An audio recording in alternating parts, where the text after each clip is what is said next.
Concernant les prestations et allocations familiales dans un couple en France, qui perçoit les prestations et allocations familiales dans un couple? Pour les parents vivant dans le même foyer, si les parents vivent dans le même foyer et assument ensemble la charge effective et permanente de l'enfant, ils désignent d'un commun accord le parent qui touche les prestations familiales.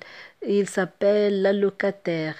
Ce choix dit droit d'option peut être fait à tout moment. Ensuite, vous ne pouvez plus le modifier pendant un an, sauf changement de situation en cas de divorce, etc. Si les parents ne désignent pas d'allocataire, les prestations familiales sont versées à la mère.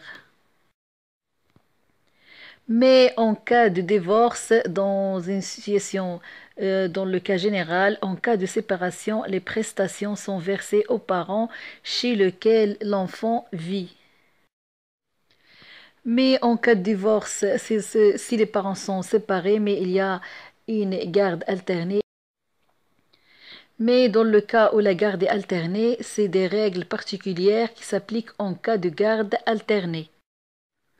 Donc, si vous êtes d'accord avec l'autre parent et vous dépendez du régime général, donc en cas de résidence alternée de vos enfants, vous avez le choix.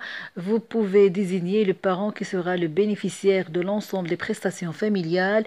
Vous pouvez aussi choisir de partager les allocations familiales et désigner un bénéficiaire unique, vous ou l'autre parent, pour les autres prestations familiales. Vos enfants sont en résidence alternée s'ils résident effectivement en alternance au domicile de chacun des parents dans une des situations suivantes. Sur décision du juge aux affaires familiales, en cas de déclaration par les deux parents ou en cas de déclaration par un parent non contesté par l'autre. Il y a un cas général, vous devez remplir le formulaire CERFA numéro 14 000.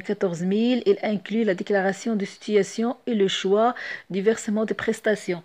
Je vais vous mettre cette déclaration dans la boîte à description pour les intéressés.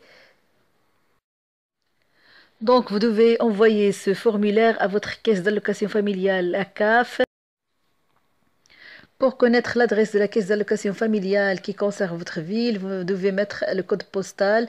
Je vais vous mettre la page où vous devez mettre le code postal de votre ville et trouver l'adresse à laquelle vous devez envoyer ce formulaire d'allocation familiale. Et concernant aussi le RSA, c'est-à-dire le revenu de solidarité active, le RSA est un complément de ressources versé aux personnes qui ne travaillent pas ou avec de faibles revenus d'activité. C'est un dispositif personnalisé mis en œuvre par la CAF pour vous accompagner dans le retour à l'emploi et dans votre insertion sociale. Donc, pour faire la demande, il vous suffit d'aller sur le site de la CAF. Je vais vous mettre le lien de cette page qui est liée à la RSA, ça veut dire le revenu de solidarité active, pour faire la demande et remplissez toutes les informations nécessaires. Et donc, quand vous cliquez dans Demander la RSA, vous trouvez plusieurs informations, c'est-à-dire, il vous demande, avant de commencer, vous avez besoin des éléments suivants, des informations sur les personnes vivant à votre foyer, d'un relevé d'identité bancaire, des ressources des 3 derniers mois, des personnes de votre foyer et du dernier avis d'imposition. En fin de démarche, vous avez le montant estimé de la RSA et le récapitulatif des informations saisies. Des bulles d'aide s'affichent pour vous expliquer les informations à saisir. Cliquez sur le point d'interrogation pour y accéder. C'est-à-dire, il y a plusieurs éléments qui vous aident pour faire votre demande si vous avez droit à la RSA. Donc la RSA est attribuée par le département. Hors Mayotte, Guyane et La Réunion, les caisses interviennent pour assurer le service de la RSA dans le cadre arrêté avec votre département. L'attribution de RSA entraîne l'obligation de répondre aux demandes du département ou de votre CAF en matière d'orientation et d'accompagnement. En cas de non-respect de ces demandes, vous vous exposez à l'arrêt de versement de la prestation. Donc, il faut important à lire que le RSA est versé dans l'attente des aides prioritaires auxquelles vous pouvez avoir droit. Vous devez faire les démarches nécessaires pour obtenir ces aides auprès des organismes compétents sans attendre. Exemple, pension alimentaire, allocation chômage, allocation veuvage, pension, retraite, etc. Il y a aussi, nous avons besoin de connaître votre adresse mail. Nous vous contacterons uniquement par cette messagerie.